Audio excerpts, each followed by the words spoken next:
Hello, and welcome to the John Ark Show. Today's episode is called Where Can You Live for Less Than $1,000 a Month? Before we begin, I want to encourage you to subscribe to our channel for free. We want you to like, comment, and follow us. We're going to have a lot of great celebrity interviews coming up, so make sure you click on that notification bell so you can be notified every time we upload a new episode. I'd also like to tell you about a service called HollywoodIsCalling.com. It's a great service that allows you to purchase live phone calls from your favorite celebrities. There are more than 100 celebrities to choose from, so give it a try. Most of the calls start out at $19.95. HollywoodIsCalling.com. Now, let's get started. So we hear that the U.S. economy is roaring back, but when we do the research and when we look around, here's what we really see. The price of food is skyrocketing. The price of healthcare continues to be outrageous. The cost of renting an apartment or buying a home is increasing dramatically, and in many places now, it's completely out of the reach for many ordinary people. New and used car prices are rising. Every day we hear companies complaining about people not wanting to work. But when you look closer at the jobs being offered, they are service jobs that either pay very poorly, or they want you to work part-time, or they offer no benefits, or all of the above.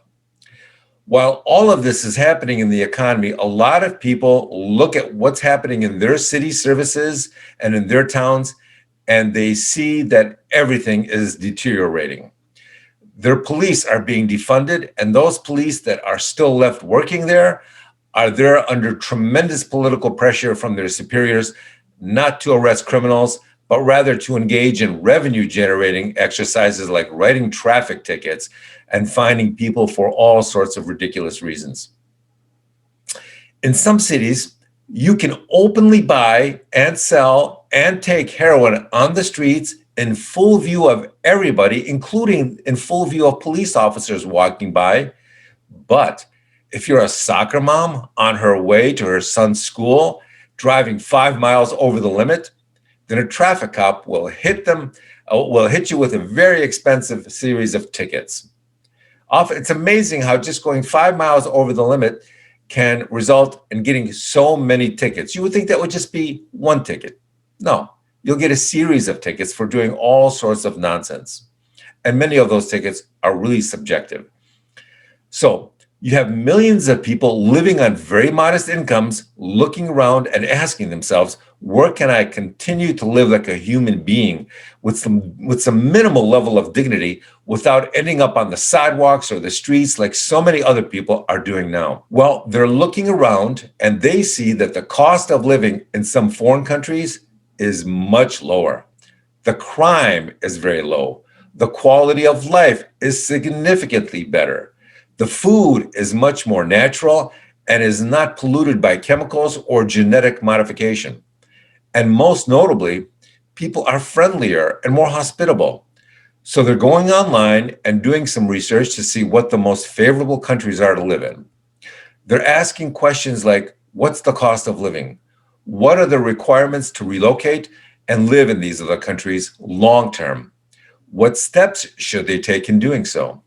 One of the first things we recommend is that you do some exhaustive research to put together a list of your top 2 or 3 countries that meet your criteria. And then you start asking some questions. Here are the questions that a lot of people who are contemplating relocating are asking. How far will I be from my family, and how much will it cost to fly back home occasionally to visit them? What's the cost of housing? What's the cost of healthcare? Will I get a reliable internet signal and electricity? What are the legal requirements for relocating to this country? How safe is it to live there? How politically stable is the government? Those are just a few of the questions people ask and research. Once you have a list of 3 or 4 countries that you like and feel comfortable with, then you should start watching YouTube videos about moving to that country. Don't just watch 1 or 2 videos. Watch as many as you can to get a really deep and thorough understanding of what's involved in living there. Watch videos of people who actually move there. Don't just watch YouTube videos of people who work for the travel bureaus in those countries and are trying to encourage tourism. Do your research. Watch videos of the real people who've actually moved. And what do they think a year later? What do they think 2 years later? The next thing you should do is go on vacation to the country of your choice and check it out. Are the people friendly? Is it safe? Do you feel safe? Do the neighbors in the area feel safe? Talk to them. Do the stores have what you need? What does the food and drinking water taste like? Is the water and power and internet service available and reliable?